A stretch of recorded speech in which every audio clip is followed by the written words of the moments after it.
ಬಾಡಿಗೆ ಪಾವತಿ ಮಾಡಿದ ಅಂಗಡಿಗಳಿಗೆ ಬೀಗ ಜಡಿದ ಅಧಿಕಾರಿಗಳು. ಪಾದಚಾರಿಗಳ ರಸ್ತೆಯನ್ನು ಒತ್ತುವರಿ ಮಾಡಿಕೊಂಡಿರುವ ಅಂಗಡಿ ಮಾಲೀಕರೇ ಬೇರೆಯವರಿಗೆ ಕೊಟ್ಟು ಬಾಡಿಗೆ ಪಡೆಯುತ್ತಿರುವುದಕ್ಕೆ ಬ್ರೇಕ್ ಬೀಳುತ್ತಾ ಚಿಂತಾಮಣಿ ನಗರ ಝಾನ್ಸಿ ರಾಣಿ ಲಕ್ಷ್ಮೀಬಾಯಿ ಮೈದಾನದ ಕ್ರೀಡಾಂಗಣದ ಅಂಗಡಿ ಮಳಿಗೆಗಳಲ್ಲಿ ಬಾಡಿಗೆಗಿರುವ ಅಂಗಡಿ ಮಾಲೀಕರು ಹಲವು ವರ್ಷಗಳಿಂದ ಮುಂಗಡ ಹಣ ಮತ್ತು ಬಾಕಿ ಇರುವ ಬಾಡಿಗೆಗೆ ಪಾವತಿ ಮಾಡದ ಹಿನ್ನೆಲೆಯಲ್ಲಿ ಅಂತಹ ಅಂಗಡಿಗಳಿಗೆ ಜಿಲ್ಲಾ ಯುವ ಸಬಲೀಕರಣ ಮತ್ತು ಕ್ರೀಡಾ ಇಲಾಖೆ ಅಧಿಕಾರಿಗಳು ಇಂದು ಬೀಗ ಜಡಿದ ಘಟನೆ ನಡೆಯಿತು.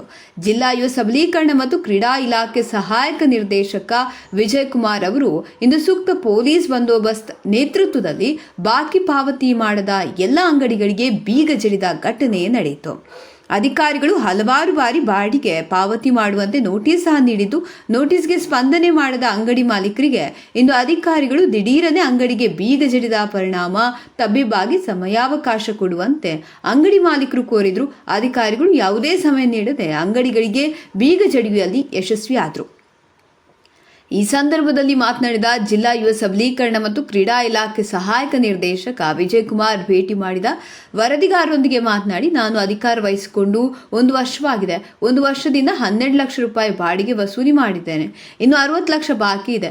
ಬಾಕಿ ಪಾವತಿ ಮಾಡುವಂತೆ ಅಂಗಡಿ ಮಾಲೀಕರಿಗೆ ಮೌಖಿಕ ಆದೇಶ ಜೊತೆಗೆ ನೋಟಿಸ್ ಸಹ ನೀಡಿದ್ದೇನೆ. ಬಹುತೇಕ ವ್ಯಾಪಾರಸ್ಥರು ಬಾಡಿಗೆ ಹಣ ಮತ್ತು ಮುಂಗಡ ಹಣ ಪಾವತಿ ಮಾಡದ ಅಂಗಡಿಗಳಿಗೆ ಬೀಗ ಜಡಿದಿದ್ದು, ಸಂಪೂರ್ಣ ಹಣ ಪಾವತಿ ಮಾಡುವವರೆಗೂ ಬೀಗ ತೆಗೆಯುವುದಿಲ್ಲವೆಂದು ವಿವರಿಸಿದರು. ಇನ್ನು ಪಾಲಿಟೆಕ್ನಿಕ್ ರಸ್ತೆಯಲ್ಲಿರುವ ಬಹುತೇಕ ಅಂಗಡಿ ಮಾಲೀಕರು ಅಂಗಡಿ ಬಿಟ್ಟು ಪಾದಾಚಾರಿ ರಸ್ತೆ ಸೇರಿದಂತೆ ಮುಖ್ಯ ರಸ್ತೆಯನ್ನು ಸೇರಿಸಿಕೊಂಡು ಸುಮಾರು 10 ರಿಂದ 15 ಅಡಿಗಳಷ್ಟು ಒತ್ತುವರಿ ಮಾಡಿಕೊಂಡಿದ್ದಾರೆ. ಒತ್ತುವರಿಯಿಂದ ಸದರಿ ರಸ್ತೆಯಲ್ಲಿ ಹಲವು ಕಾಲೇಜು ಮತ್ತು ಪ್ರೌಢಶಾಲೆಗಳ ಹಲವು ಕಚೇರಿಗಳಿಗೆ ಮತ್ತು ಬಡಾವಣೆಗಳಿಗೆ ಸಂಪರ್ಕ ಕಲ್ಪಿಸುವ ರಸ್ತೆಯಾಗಿದ್ದು, ಜನನಿಬಿಡ ರಸ್ತೆ ಒತ್ತುವರಿ ಮಾಡಿದ್ರಿಂದ ಅಂಗಡಿ ಮಾಲೀಕರಿಗೆ ಒತ್ತುವರಿ ತೆರವು ಮಾಡುವಂತೆ ಸೂಚಿಸಿದರು. ತೆರವು ಮಾಡದ ಹಿನ್ನೆಲೆಯಲ್ಲಿ ಇಂದು ಜೆಸಿಬಿ ಮೂಲಕ ತೆರವು ಮಾಡಲು ಮುಂದಾದಾಗ ಅಂಗಡಿಯ ಮಾಲೀಕರೇ ಸ್ವಯಂ ಪ್ರೇರಿತರಾಗಿ ತೆರವು ಮಾಡಿಕೊಳ್ಳುವ ಭರವಸೆ ನೀಡಿದ ನಂತರ ಹಲವಾರು ಅಂಗಡಿ ಮಾಲೀಕರೇ ಒತ್ತುವರಿಯನ್ನು ತೆರವುಗೊಳಿಸಿಕೊಂಡರು.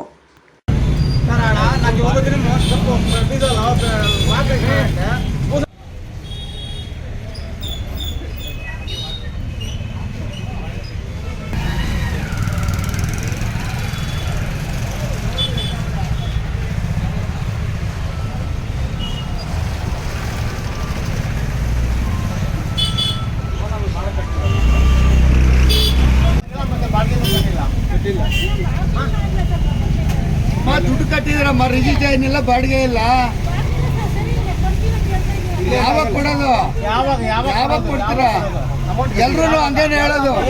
ಬಾಡಿಗೆ ನಾವು ಕಟ್ಟಕ್ಕೆ ರೆಡಿ ಇದೀವಿ ಸರ್. ಈಗ ರಿಜಿಸ್ಟ್ರೇಷನ್ ಅಮೌಂಟ್ ಎಲ್ಲ ಅಯ್ಯೋ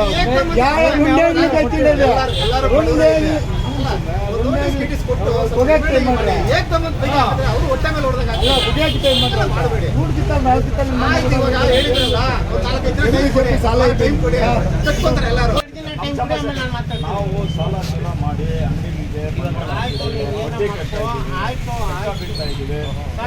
ಅಂಗಡಿಗೆ ಹೇಳ್ತೀನಿ.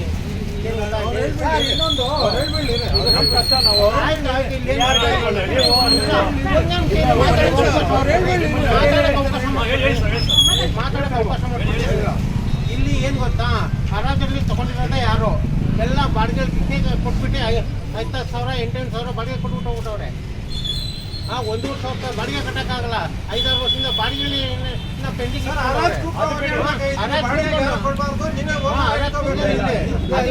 ಓನರ್ ಬರಲಿ, ಓನರ್ ಬರೋವರೆಗೂ ನಾವು ಕೊಡಲ್ಲ. ಓನರೇ ಬರ್ಬೇಕು. 60 ಅಂಗಡಿಗಳಿಗೂ ಓನರ್ ಇರೋದು ಮಾತ್ರನೇ ಇದು. ಸರ್ ಒಂದು 2 ದಿನ ಟೈಮ್ ಕೊಡಿ. 3,000 ಯಾರು ಇಲ್ಲಿ ಇದ್ದಿಲ್ಲ ಸರ್. ನಮ್ಮ ಜೀವನ ಮಾಡಬೇಕು.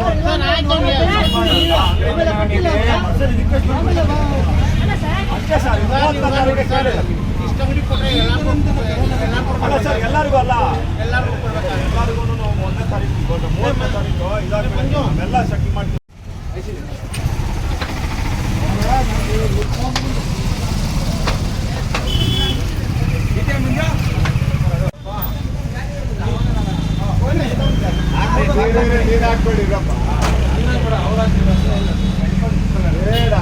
ಬೇಡ ಬೇಡ.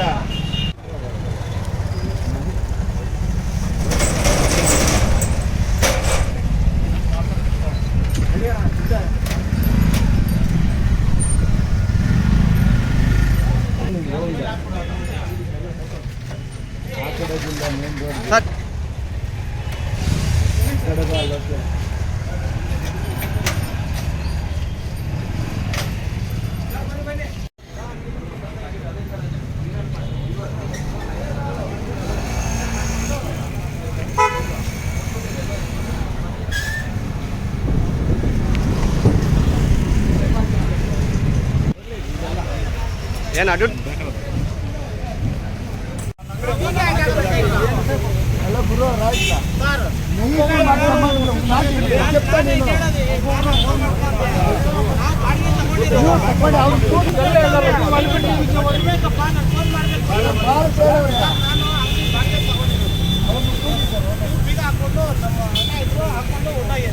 ಇವಾಗ ಅವ್ರು ಫೋನ್ ಮಾಡಿದ್ರೆ ಬೀಗ ಆಕ್ಷನ್ ಕೊಟ್ಟಿದ್ರೆ ಅಂತ ಅವ್ರು ಕೇಳ್ತಾರೆ. ಅರ್ಥ ಇಲ್ಲ. ಇವಾಗ ನಾಟ್ ಅಥೆಂಟಿಕ್ ನೀನು ಬಾಡಿಗೆ ಅವರು ಓನರ್ ಇದ್ದಾರೆ ಅಧಿಕಾರಿ ಅವ್ರು ಹೇಳ್ದಂಗೆ ಬಾಡ್ತೇವೆ ಅವ್ನು ಬರ್ತಾವ್ರೆ ಕರ್ಸಲ್ಲ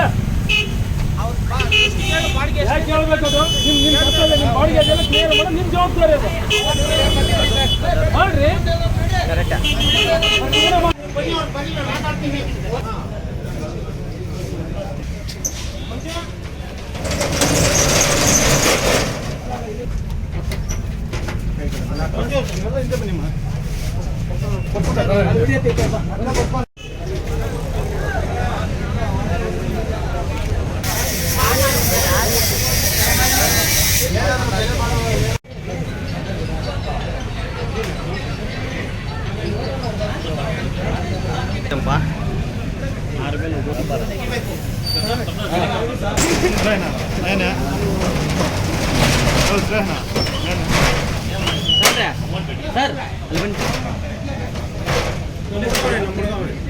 ಇಲ್ಲಿ ಬನ್ನಿ, ಐಡಿ ಕಾರ್ಡ್ ಇದೆ ಸರ್ಕಾರಿ ಮತ್ತೆ ಹಾಕೊಳ್ಳೋಣ ಅದೇನು ತೊಂದರೆ ಇಲ್ಲ.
Owner ಹೇಳಿದೀವಿ sir.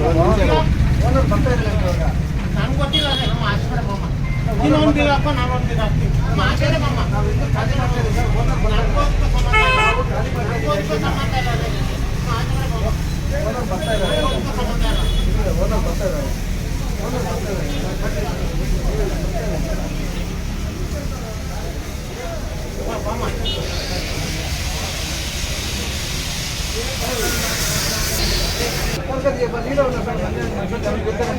ಮುನ್ಸಿಪಲ್ ಆಫೀಸ್ ಅಂತ ಮಾತಾಡ್ತಾರೆ. ನಾನು ಯಾಕೆ ಮಾತಾಡಲ್ಲ ನಾನು ಹೋಗ್ಬಿಟ್ಟು ಮಾತಾಡಲ್ಲ.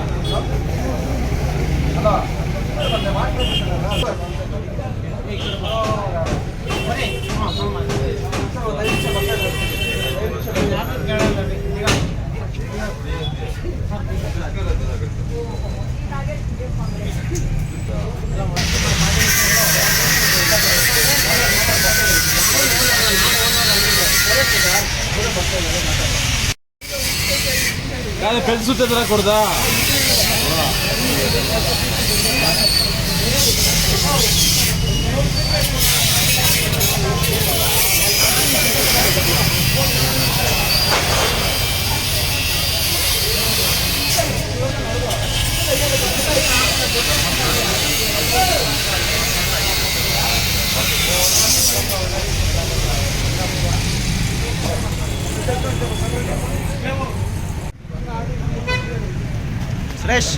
ಸುರೇಶ್ ಏಯ್ ಏಯ್ ಏಯ್ ಏಯ್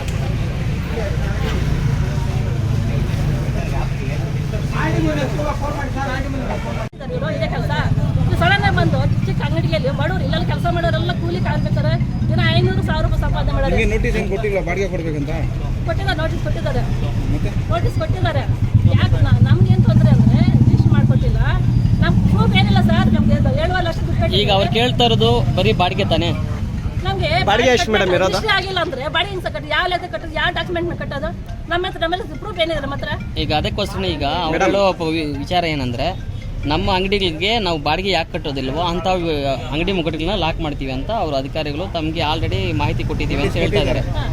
ಆದ್ರೂ ನೀವು ಬಾಡಿಗೆ ಕಟ್ಟಿಲ್ಲ ಅಂತ ಇವತ್ತು ನಾವು ವಾಸ್ತವಿಕವಾಗಿ ಆಗ್ತಾ ಇದ್ದೀವಿ ಅಂತ ಹೇಳ್ತಾರೆ. ಒಂದು ವೇಳೆ ಬಾಡಿಗೆ ಕಟ್ಟಿದ್ರೆ ಕಟ್ಟಿಲ್ಲ, ಅಡ್ವಾನ್ಸ್ ಕಟ್ಟಿಲ್ಲ, ಲಾಕ್ ಮಾಡಿ ಮುಂದ್ಗಡೆ ಓಡಕ್ ಜನನೇ ಜಾಗ ಇಲ್ಲ ಅಂತಂದ್ರೆ ಅದನ್ನೆಲ್ಲ ಮೆಸ್ಸು ಆ ಕಡೆ ಗಿರ್ಲಗು ಆ ಕಡೆ ಲೈನಲ್ಲಿ ಎಲ್ಲ ತೆಗೆಸ್ಬಿಡ್ತಾ ಇದ್ದಾರೆ. ಎಲ್ಲ ತೆಗೆದ್ಮೇಲೆ ಮಳೆ ಬಂದ್ರೆ ಸುರಿತೈತೆ. ಹೆಂಗ್ ವ್ಯಾಪಾರ ಮಾಡೋದು? ಮಳೆ ಬಂದ್ರೆ ತುಂಬಾ ಸೆಕೆ, ಮಳೆ ಸುರಿತೈತೆ. ಡೋರ್ಗೆಲ್ಲ ಟೆಂಪರರಿ ಈಗ ನಿಮ್ಗೆಲ್ಲ ಗೊತ್ತಿದೆ, ನೀವೇ ಹೇಳ್ತಾ ಇದ್ದೀರಾ ಈಗ ಅನಾನುಕೂಲ ಇದೆ. ಹಾಗಾದ್ರೆ ಅಂಗಡಿ ಏನಕ್ಕೆ ತಗೊಂಡ್ರಿ ತಾವು? ಅದಲ್ಲ ಅನುಕೂಲ ಮಾಡ್ಕೊಡ್ತೀರಲ್ಲ ನಾವು. ಸರಿ ಮೇಡಮ್, ಮಾಡಿ ಅಂಗಡಿ ಓಪನ್ ಮಾಡಿ ಅದೆಲ್ಲ ಪಬ್ಲಿಕ್ ಆಗಿ ನಾವು ನೋಡಿ ತಗೊಂಡ್ರೆ ರಾಷ್ಟ್ರ ತಗೊಂಡ್ರೆ ಮೇಡಮ್ ಯಾರೇ ಅಂಗಡಿ ಹಾಕೋ ಟೈಮಲ್ಲಿ ಜನಸಾಮಾನ್ಯ ಇದ್ದಾಗನೇ ತಗೊಳ್ಳೋದು. ಇಲ್ಲ ವ್ಯಾಪಾರ ಆಗುತ್ತೋ ಇಲ್ಲ ಗೊತ್ತಿಲ್ಲ, ಆದ್ರೆ ನಿಮ್ಗೆ ಅಲ್ಲ ಹೇಳೋದು, ನಿಮ್ಗೆಲ್ಲ ಗೊತ್ತಿದ್ದು ಮತ್ತೆ ಅಂಗಡಿ ಏನಕ್ಕೆ ತಗೊಂಡ್ರಿ? ವ್ಯಾಪಾರ ಮಾಡೋಣ ತಗೊಂಡ್ವಿ. ಅಂಕಲ್ ಮಾಡ್ಕೊಡ್ತಾರೆ ಅವರು. ಈ ಅಂಕಲ್ ಅದಕ್ಕೆ ತಗೊಂಡ್ರೆ ಏನಾಯ್ತಂದ್ರೆ 7 ಲಕ್ಷ ಕಟ್ಟಿ ಸಾಧಾರಣ ಬಾಡಿಗೆ ಕಟ್ಟಿದ್ರೆ ಅಲ್ಲಿ ಎಷ್ಟು ವ್ಯಾಪಾರ ಆಗುತ್ತೆ? ಹೋಗ್ಲಿ, ಅಷ್ಟು ಏನು ಕಷ್ಟ ಮಾಡ್ತಾ ಇದ್ವಿ. ಬಂದ್ಬಿಟ್ಟು ನೀವು ಮುಂದ್ಗಡೆ ಬರಬೇಡಿ, ಹಿಂದ್ಗಡೆ ಬರಬೇಡಿ. ಏನು 4 ಕಡೆ ವ್ಯಾಪಾರ ಮಾಡಿದ್ರೆ 4 ಕಡೆಯಲ್ಲಿ ನೀನು ಬಂದು ವ್ಯಾಪಾರ ಆಗುತ್ತೆ. ಹೋಗ್ಲಿ, ನೀನು ಸೇರ್ಸ್ ಬಂದು 4 ಕಡೆ ಕೂತು ವ್ಯಾಪಾರ ಆಗುತ್ತೆ. ಇಲ್ಲೆಲ್ಲ ಕೂಲಿ ಜನ ಇರೋದು, ಕಷ್ಟಪಟ್ಟು ಬೆವ್ರು ಸುರಿಸ್ಕೊಂಡು ಕೆಲಸ ಮಾಡ್ತಾ ಇದ್ದಾರೆ. ಮಳೆ ಬಂದು ನೆನೆತಾರೆ, ಬಿಸಿಲು ಬಂದು ಸೆಕೆ ಇದೆ. ಅಷ್ಟು ಚಿಕ್ಕ ಅಂಗಡಿ, ಅಷ್ಟು ಚಿಕ್ಕ ಅಂಗಡಿನ ದುಡ್ಡು ತಗೊಂಡಿದ್ವಿ. ಏನೋ ಮುಂದೆ ಸ್ವಲ್ಪ 2 ಅಡಿ 3 ಅಡಿ ಮೆಸ್ ಹಾಕೊಂಡು ನೆರಳು ಮಾಡಿಕೊಂಡು ಮಳೆ ಪಬ್ಲಿಕ್ ಓಡಾಡೋ ಜಾಗದಲ್ಲಿ ಹಾಕೊಳ್ಳೋದು ಅಪರಾಧ ಅಲ್ವಾ? ನೋಡಿ ಅಲ್ಲಿ ನೋಡಿದ್ವಿ, ನಾವು ನೋಡಿದ್ವಿ. ಮನೆಯಲ್ಲಿ ಬೇರೆ ರೋಡ್ ನೋಡಿ ಈಗೆಲ್ಲ ಸಾರ್ವಜನಿಕರಿಗೆ ಅನುಕೂಲ ಆಗೋ ರೀತಿಯಲ್ಲೇ ತಾನೇ ಮಾಡ್ತಾ ಇರೋದು. ಅನುಕೂಲ ಆಗಿದೆ ಸರ್. ಇದಕ್ಕಿಂತ ತೊಂದರೆ ಏನು ನೋಡಿದೆ. ಈ ರೋಡ್ ಇಷ್ಟು ಕಷ್ಟ ಇದೆ, ಈ ರೋಡ್ ಕ್ಲೀನ್ ಮಾಡ್ತಾ ಇಲ್ಲ. ಈ ರೋಡ್ ಕ್ಲೀನ್ ಮಾಡಿ ಕ್ಲೀನ್ಗೂ ರೋಡ್ಗೂ ಅದಕ್ಕೆ ಬಹಳ ವ್ಯತ್ಯಾಸ ಇದೆಯಲ್ಲ ಮೇಡಮ್. ನಿಮ್ಮ ಅಂಗಡಿಗೆ ನೀವು ಮಾತಾಡಿ, ರೋಡ್ಗೂ ಅದಕ್ಕೆ ಸಂಬಂಧ ಇಲ್ಲ ನಿಮಗೆ. ತೊಂದರೆ, ನಮ್ಮ ಅಂಗಡಿ ಜನ ಬರ್ತಾ ಇಲ್ಲ. ಹಾಗಾದ್ರೆ ಬಿಟ್ಬಿಡಿ, ಯಾಕೆ ಸುಮ್ಮನೆ? ಅಲ್ಲ ನಮ್ಮ ಜನ ಬರ್ತಾ ಇಲ್ಲ. ಯಾಕೆ ಬರ್ತಾ ಇಲ್ಲ? ಈಗ ಅಂಗಡಿಗೆ ಸಮಸ್ಯೆ ಇದ್ದಾಗ ತಾವ್ಯಾಕೆ ತಗೊಂಡದ್ದು ವಾಪಸ್? ಹಂಗೆ ಇದೆ. ಇಲ್ಲಿ ನೋಡಿದ್ರೆ ದೇವಸ್ಥಾನ ಅಂಗಡಿ ಮುಂದೆ ಬಂದೈತೆ, ಜನ ಓಡಕ್ಕೆ ಜಾಗ ಇಲ್ಲ. ಇಲ್ಲ ಒಂದು ವ್ಯಾಪಾರ ಮಾಡಿದ್ರೆ 5 ಲಕ್ಷ 7 ಲಕ್ಷ ಅಂಗಡಿ ಕಟ್ಟಿದ್ವಿ. 7 ಲಕ್ಷ ಅಂಗಡಿ ಕಟ್ಟಿದ್ದಾರೆ. ಆ ಅಂಗಡಿ ಇರೋದು 4 ಕಡೆ ಜಾಗ, 4 ಕಡೆಯಲ್ಲಿ 7 ಲಕ್ಷ ದುಡ್ಡು ಕಟ್ಟಿ ಓಡೋ ಜನನೇ ಇಲ್ಲ. ಬರೀ ವೆಹಿಕಲ್ ಓಡ್ತಾ ಇದ್ರೆ ನಾವು ಹೆಂಗೆ ವ್ಯಾಪಾರ ಮಾಡಬೇಕು? ಹೆಂಗೆ ಬಾಡಿ ಕಟ್ಟಬೇಕು? ಹೆಂಗೆ ನೀವು ದುಡ್ಡು ಕಟ್ಟಿಲ್ಲ ಅಂತ ಬಾಗಿಲು ಹಾಕ್ತಾ ಇದ್ದೀರಾ, ಬಾಡಿ ಕಟ್ಟಿಲ್ಲ ಅಂತಿದೆ. ಒಂದಲ್ಲೆಲ್ಲ ಡೆಸ್ಕಲ್ಲಿ ಕಿತ್ತಾಕಿ ದೌರ್ಜನ್ಯ ಮಾಡ್ತಾ ಇದ್ದೀರಾ. ಏನು ಬೇಕಾದ್ರೆ ಮಾಡಿ, ತೊಂದರೆ ಇಲ್ಲ. ಅದಕ್ಕೆ ಅಧಿಕಾರಿಗಳು ನೀವು ಮಾಡ್ತಾ ತೊಂದರೆ ಮಾಡಿ, ಬಟ್ ನಮ್ಗೆ ಅನುಕೂಲ ಮಾಡ್ಕೊಡಬೇಕಲ್ಲ. ಮಳೆ ಬಂದು ಸುರಿತೈತೆ, ಬಿಸಿಲಾಗ ಬಂದ್ರೆ ನಿಂತ್ಕೊಂಡು 5 ನಿಮಿಷ ಇಟ್ಕೊಳ್ಳೋ ಅಂಗಡಿ ವ್ಯಾಪಾರ ಮಾಡೋಕೆ 5 ನಿಮಿಷ ಬಂದು ನಿಮ್ಮ ಶಾಸಕ ಆಗಲಿ, ನೀವು ಲೀಡರ್ ಆಗಲಿ, ನಿಮ್ಮ ಆಫೀಸರ್ ಯಾರನ್ನೇ ಆಗಲಿ 5 ನಿಮಿಷ ಬಂದು ಅಂಗಡಿ ವ್ಯಾಪಾರ ಮಾಡಿ ನೋಡೋಣ. ಮೇ ತಿಂಗಳಲ್ಲಿ ಬಂದು ನೋಡಿ ಎಷ್ಟು ಸೆಕೆ ಇದೆ, ಎಷ್ಟು ಬಿಸಿಲು, ಎಷ್ಟು ಕಷ್ಟ ಜನ ಇದೆ. ಇಲ್ಲಿ ವ್ಯಾಪಾರ ಮಾಡೋರೆಲ್ಲ ಕೂಲಿ ಜನ, ಮಿಡ್ಲ್ ಪೀಪಲ್, ಶ್ರೀಮಂತರು ಯಾರು ಇಲ್ಲ ಇಲ್ಲಿ. ಅಂತ ದೊಡ್ಡ ಸಣ್ಣ ಜನ ಬಂದು ವ್ಯಾಪಾರ ಮಾಡ್ತಾ ಇರೋದು. ಈ ಸಣ್ಣ ಜನಕ್ಕೆ ತೊಂದರೆ ಕೊಡ್ಬೇಕು ನೀವು. ಈ ತೊಂದರೆ ಕೊಡ್ಬೇಕಾದ್ರೆ ಈಗ ಏನಕ್ಕೆ ಬಾಗಿಲು ಆಗ್ತಾ ಇರೋದನ್ನ ಗೊತ್ತಿದೆ ನಿಮ್ಗೆ? ಬಾಗಿಲು ದುಡ್ಡು ಕಟ್ಟಿಲ್ಲ, ಬಾಗಿಲು ಆಗ್ತಾ ಇದ್ರೆ ದುಡ್ಡು ಕಟ್ಟಾಗ ಈಗ ಆಕ್ಷನ್ ಮುಗಿದ್ಮೇಲೆ ಬಾಡಿಗೆ ಕಟ್ಟಲೇಬೇಕಲ್ಲ ನೀವು? ನಮ್ಗೇನು ಹೇಳಿದ್ರು ಕಂಡೀಷನ್, ಟೆಂಪಲ್ ಸ್ಟ್ಯಾಂಡ್ ತೆಗಿತೀವಿ, ಪಬ್ಲಿಕ್ ಓಡಕ್ಕೆ ಮಾತ್ರ ದಾರಿ ಮಾಡ್ಕೊಡ್ತೀವಿ, ಬೇರೆ ಏನಿಲ್ಲ ಅಂತ ಹೇಳಿದ್ರು. ಈಗ ಬಗ್ಗೆ ದಾರಿ ಇದೆ ಇಲ್ಲಿ. ಅಧಿಕಾರಿಗಳು ಹೇಳಿದಾರ ನೀವು? ಅದಕ್ಕೆ ನಮ್ಗೆ ಲೆಟರ್ ಕೊಟ್ಟಿದ್ವಿ ನಾವು. ಏನು ಹೇಳಿದ್ರು ಅವಾಗ ನಾವು ನೋಡಿ ಆಕ್ಷನ್ ತಗೊಳ್ಳಿ ನಮ್ಮ ಮೇಡಮ್. ಅವಾಗಲೇ ನಾನೇ ಹೋಗಿ ಮಾತಾಡಿದೆ. ಮೇಡಮ್ ಏನು ಹೇಳ್ತಿದ್ರೆ ಪಾಯಿಂಟ್ ಚೆಕ್ ಮಾಡ್ಕೊಂಡು ಆವಾಗ ಒಬ್ಬ ಆಫೀಸರ್ ಬಂದಿದ್ರು, ಅವ್ರಿಗೆ ಹೇಳಿದೆ. ಅವ್ರಿಗೆ ಲೆಟರ್ ಬಂದೆ, ಹೋಗಿ ನೋಡ್ಕೊತೀನಿ ಅಂದರು. ಯಾವ ಮಾತು ಹೇಳಿ 2 ವರ್ಷ 3 ವರ್ಷ ಆಯಿತು. ಇವಾಗ ಟೆಂಪಲ್ ಸ್ಟ್ಯಾಂಡ್ ತೆಗೆದಿಲ್ಲ, ಜನ ಓಡಾಡಕ್ಕೆ ತೊಂದರೆ. ವ್ಯಾಪಾರ ಮಾಡ್ತಾ ಇದ್ದೀರಲ್ಲ ಈಗ? ವ್ಯಾಪಾರ ಮಾಡಕ್ಕೆ ಎಲ್ಲಿ ಸರ್ ಮಾಡೋದು? ಹೆಂಗೆ ವ್ಯಾಪಾರ ಮಾಡೋದು? ವ್ಯಾಪಾರ ಮಾಡಕ್ಕೆ ಆಗ್ತಾ ಇಲ್ಲ. ನೀವು ಓನರ್ ನೀವು ಬಾಡಿಗೆಗೆ ಇರೋದಾ? ನೀವು ಓನರ್? ನಾವು ಓನರು. ಅಲ್ಲ 500 ರೂಪಾಯಿ ವ್ಯಾಪಾರ ಮಾಡಕ್ಕೆ ಆಗಲ್ಲ. ಜನ ಇಲ್ಲಿ ಓಡಕ್ಕೆ ಜಾಗನೇ ಇಲ್ಲ. ಜನ ಹಿಂಗೆ ಓಡ್ತಾರೆ. 500 ರೂಪಾಯಿ ವ್ಯಾಪಾರ ಆಗ್ತಾ ಇಲ್ಲ. ಈಗ ನಿಮ್ಗೆ ಗೊತ್ತಾ ಮೇಡಮ್, ವ್ಯಾಪಾರ ಆಗಲ್ಲ ಅಂತ ನಿಮ್ಗೆ ಗೊತ್ತಲ್ಲ? ಏನು ಅಂಗಡಿ ಇರೋದು ಮೇಡಮ್ ಇದು? ಈಗ ಜೆರಾಕ್ಸ್ ಅಂಗಡಿ. ಕೊರೋನಾ ಬಂದು 2 ವರ್ಷ ಆಯಿತು. 2 ವರ್ಷದಲ್ಲಿ 1 ರೂಪಾಯಿ ವ್ಯಾಪಾರ ಮಾಡಿ 2 ವರ್ಷ ಬಾಗಿಲು ಹಾಕಿದ್ವಿ. ಬಾಡಿಗೆ ಕಟ್ಟಿ ಅಂತಾರೆ, ಅಡ್ವಾನ್ಸ್ ಕಟ್ಟಿ ಅಂತಾರೆ. ನೀವು ಫಸ್ಟು ನೀವು ದೊಡ್ಡವ್ರು ಏನು ಮಾಡಬೇಕು? ನೀಟಾಗಿ ಅಂಗಡಿ ಸೋರಬಾರ್ದು. ಎಲ್ಲ ಅನುಕೂಲ ಮಾಡಿಕೊಟ್ಟು, ಪಬ್ಲಿಕ್ ಓಡೋಕ್ಕೆ ಅನುಕೂಲ ಮಾಡಿಕೊಟ್ಟು, ವ್ಯಾಪಾರ ಮಾಡಿ ಅನುಕೂಲ ಮಾಡಿಕೊಟ್ಟು ನಾವು ಹಿಂಗೆ ಮಾಡ್ತೀವಿ. ನೀವು ತಗೊಳ್ಳೋ ಟೈಮಲ್ಲಿ ನಿಮಗೆ ಕಂಡೀಷನ್ಸ್ ಗೊತ್ತಿರುತ್ತೆ. ಕಂಡೀಷನ್ ಹೇಳಿದ್ರು. ಏನಂತ ಹೇಳಿದ್ರು? ಟೆಂಪಲ್ ಸ್ಟ್ಯಾಂಡ್ ತೆಗಿಸ್ತೀವಿ, ರಿಜಿಸ್ಟರ್ ಆದಮೇಲೆ ಬಾಡಿಗೆ ಕಟ್ಟಬೇಕಾದ್ರು. ರಿಜಿಸ್ಟರ್ ಮಾಡಿಕೊಟ್ಟಿಲ್ಲ. ನಾವು ಕೇಳ್ತಾ ರಿಜಿಸ್ಟರ್ ಮಾಡಿಕೊಡ್ಲಿಲ್ಲ. ರಿಜಿಸ್ಟರ್ ಮಾಡಿಕೊಡ್ಲಿಲ್ಲ. ಈ ರೋಡು ಕ್ಲೀನ್ ಮಾಡಿಕೊಡ್ಲಿಲ್ಲ. ಟೆಂಪಲ್ ಸ್ಟ್ಯಾಂಡ್ ತೆಗಿಲ್ಲ. ಇಲ್ಲಿ ವ್ಯಾಪಾರನೇ ಆಗ್ತಾ ಇಲ್ಲ. 500 ರೂಪಾಯಿ ವ್ಯಾಪಾರ ಆಗಲ್ಲ. ಎಷ್ಟಕ್ಕೆ ತಗೊಂಡಿರೋದು ಅಂಗಡಿ ನೀವು? 5 ಲಕ್ಷಕ್ಕೆ. 5 ಲಕ್ಷ 3 ವರ್ಷದಿಂದ ರಿಜಿಸ್ಟರ್ ಮಾಡ್ಕೊಂಡು ಹೆಂಗೆ ಇಟ್ಕೊಂಡಿದ್ರಿ ನೀವು? ಅವ್ರಲ್ಲ ನಾವು ಮಾಡ್ಕೊಳಾಗುತ್ತಾ? ಮಾಡ್ಕೊಂಡು ಕೇಳ್ತಾರೆ, ಮಾಡ್ಕೊಡ್ಲಿಲ್ಲ. ಅಲ್ಲ ನೀವು ಕೇಳಿಲ್ಲ ಅವ್ರಿಗೆ ಅಂತ? ಕೇಳ್ತಾನೆ ಇದ್ದಲ್ಲ, ಮನೆ ಮೀಟಿಂಗಲ್ಲಿ ಕೇಳಿದ್ರಲ್ಲ, ಮಾಡ್ಕೊಡ್ತೀವಿ ಅಂದರು. ಟೆಂಪಲ್ ಸ್ಟ್ಯಾಂಡ್ ತೆಗಿದೆ ಅಂದ್ರಿ, ರೋಡ್ ಕ್ಲೀನ್ ಮಾಡ್ಕೊಟ್ಟಿದ್ರು, ಎಲ್ಲ ಓಕೆ ಮಾಡ್ತೀವಿ ಅಂತ ಹೇಳಿದ್ರು. ಮಾಡಲೇ ಇಲ್ಲ. ಈಗ ಇವು ಹೊಸ ಶಾಸಕರು ಬಂದ್ರೆ ಏನು ನಮ್ಮೂರವರು ನಮ್ಗೆ ಒಳ್ಳೇದು ಮಾಡ್ತಾರೆ, ನಮ್ಮ ಶಾಸಕ ಬಂದವ್ರೆ ನಾವು ಧೈರ್ಯವಾಗಿದ್ದೀವಿ. ಈಗ ನಮ್ಮ ಶಾಸಕ ಬಂದು ಸಡನ್ ಆಗಿ ಹೋಗಿ ಸರ್ ಮಾಡಲಿ ಊರು ಇಂಪ್ರೂವ್ ಮಾಡಬೇಕಾದ್ರೆ ಇದೇ ರೋಡ್ ಇರೋದು, ಬೇರೆ ರೋಡ್ ಇಲ್ಲ. ಚಿಂತಾಮಣಿ ಎಲ್ಲ ಎಷ್ಟೊಂದು ರೋಡ್ ಇದೆ, ಎಷ್ಟೊಂದು ಪ್ರಾಬ್ಲಮ್ ಇದೆ, ಎಷ್ಟೊಂದು ತೊಂದರೆ. ವಿಜಯ್ ಕುಮಾರ್ ಅಂತ ಅಸಿಸ್ಟೆಂಟ್ ಡೈರೆಕ್ಟರ್ ಆಗಿ ಈ ಚಿಕ್ಕಬಳ್ಳಾಪುರ ಬಂದು 1 ವರ್ಷ ಆಗಿದೆ. ಇಲ್ಲಿ ಹಿಂದೆ ಇದ್ದ ಅಸಿಸ್ಟೆಂಟ್ ಡೈರೆಕ್ಟರ್ಗಳು ಇವರು ಬಾಡಿಗೆ ಕಟ್ಟೋದ್ರ ಬಗ್ಗೆ ಹಿಂದೆ ಇದ್ದವರು ತುಂಬಾ ಇದು ಅವರು ಮತ್ತು ಅವ್ರ ಸ್ಟಾಫ್ ಎಲ್ಲ ಬಂದು ಬಾಡಿಗೆ ಕಟ್ಟೋಕ್ಕೆ ವಸೂಲಿ ಮಾಡೋಕ್ಕೆ ತುಂಬ ಪ್ರಯತ್ನ ಪಡ್ತಿದ್ರು. ಇವರು ಆದ್ರೂ ಬಾಡಿಗೆ ಕಟ್ತಿರಲಿಲ್ಲ. ಇವಾಗ ನಾನು ಬಂದು 1 ವರ್ಷ ಆಗಿರೋದ್ರಿಂದ ನಾನು ಬಂದು ಇಲ್ಲಿ ಒಂದು 5-6 ತಿಂಗಳಿಂದ ಎಲ್ಲರಿಗೂ ಬಂದು ರಿಕ್ವೆಸ್ಟ್ ಮಾಡಿಕೊಂಡು ಒಂದು 2 ಇದು ಕೊಟ್ಟೆ, ನೋಟಿಸ್ ಕೊಟ್ಟಿದ್ದೀನಿ. ಅಂದ್ರೂ ಅವ್ರು ಯಾರೂ ಇದು ಕಟ್ಟಿಲ್ಲ, ಬಾಡಿಗೆನೂ ಕಟ್ತಿರಲಿಲ್ಲ. ಅದಕ್ಕೆ ಇವತ್ತು ಬಂದು ಬಾಡಿಗೆ ಯಾರು ಕಟ್ಟಿಲ್ಲ, ಅದಕ್ಕೆಲ್ಲ ಬೀಗ ಹಾಕ್ಕೊಂಡು ಬಂದಿದ್ದೀನಿ. ಮತ್ತು ಅಂಗಡಿನ 1-2 ಅಡಿ ಮುಂದೆ ಬಂದು ಮೆಸ್ಸು ಅದೆಲ್ಲ ಹಾಕ್ಕೊಂಡಿದ್ರು. ಅದಕ್ಕೆ ನಾನು ಮೆಸ್ಸೆಲ್ಲ ತೆಗ್ಸಿದ್ದೀನಿ. ತೆಗ್ಸಿ ಇವಾಗ ಬಾಡಿಗೆ ಕಟ್ಟೋಕ್ಕೆ ಅವ್ರು ಯಾರು ಬಾಡಿಗೆ ಕಟ್ತಾರೋ ಅವ್ರಿಗೆ ನಾನು ಬೀಗ ಓಪನ್ ಮಾಡಿಕೊಡ್ತೀನಿ. ಅವ್ರಿಗೆ ನಾನು ಬೀಗ ತೆಗಿಯಲ್ಲ. ಒಟ್ಟು 192 ಅಂಗಡಿ ಇದೆ ಸರ್. ಒಂದು ಅಂಗಡಿಗೆ 1500 ರೂಪಾಯಿ ಮತ್ತು ಇನ್ನೊಂದಕ್ಕೆ 1200 ರೂಪಾಯಿ ಬಾಡಿಗೆ ಇದೆ ಸರ್. ಇದರಲ್ಲಿ ಸುಮಾರು ಜನ ಕಟ್ಟೋದೇ ಇಲ್ಲ ಸರ್. ಸುಮಾರು ಜನ 6 ತಿಂಗಳಿಗೆ ಒಂದು ಸತಿ ಕಟ್ತಾರೆ, 1 ವರ್ಷಕ್ಕೆ ಒಂದು ಸತಿ ಕಟ್ತಾರೆ. ಅಂಗಡಿಗಳು ಸುಮಾರು ಒಂದು 60 ಲಕ್ಷವರೆಗೂ ಬಾಕಿ ಇದೆ ಸರ್. ಅಂಗಡಿನ ಬೀಗ ಹಾಕ್ಕೊಂಡಿದ್ದೀನಿ, ಅಂಗಡಿನ ಬೀಗ ಹಾಕಿದ್ದೀನಿ. ಅವ್ರ ಬಾಡಿಗೆ ಕಟ್ಟೋರ್ಗೂ ಬೀಗ ತೆಗಿಯಲ್ಲ ಸರ್. ನಾನು ಬಂದು 1.5-2 ತಿಂಗಳಿಂದ 10 ಲಕ್ಷ ಒಟ್ಟು 12 ಲಕ್ಷ ವಸೂಲು ಮಾಡಿದ್ದೀನಿ ಸರ್. ಬಾಡಿಗೆನ 12 ಲಕ್ಷ ಬಾಡಿಗೆ ವಸೂಲು ಮಾಡಿದ್ದೀನಿ. ಅದು ಡೈಲಿ ಹೋಗಿ ನಾವು ಹೊರ್ತಾ ದುಡ್ಡು ಇಸ್ಕೊಂಡು ಇದು ಒಂದು 12 ಲಕ್ಷವರೆಗೂ ವಸೂಲು ಮಾಡಿದ್ದೀನಿ ಸರ್. ಈಗ ಅಂಗಡಿ ಇವಾಗ ಅದಕ್ಕೆ ನಾವು ಇವ್ರು ಕರೆಸ್ತೀವಿ, ಓನರ್ನ ಕರೆಸಿ ಅದನ್ನ ರೀಟೆಂಡರ್ ಮಾಡಬೇಕು ಅಂತ ಇದೆ ಸರ್. ಇದ್ರ ಬಗ್ಗೆ ಮೇಲಾಧಿಕಾರಿಗಳಿಂದ ಆದೇಶ ತಗೊಂಡು ಮುಂದೆ ಕ್ರಮ ಕೈಗೊಳ್ಳಿ. ಇದು 3 ಆಗಿಲ್ಲ ಇದರಲ್ಲಿ ಆಗಿಲ್ಲ ಅಂತ 3 ವರ್ಷಗಳ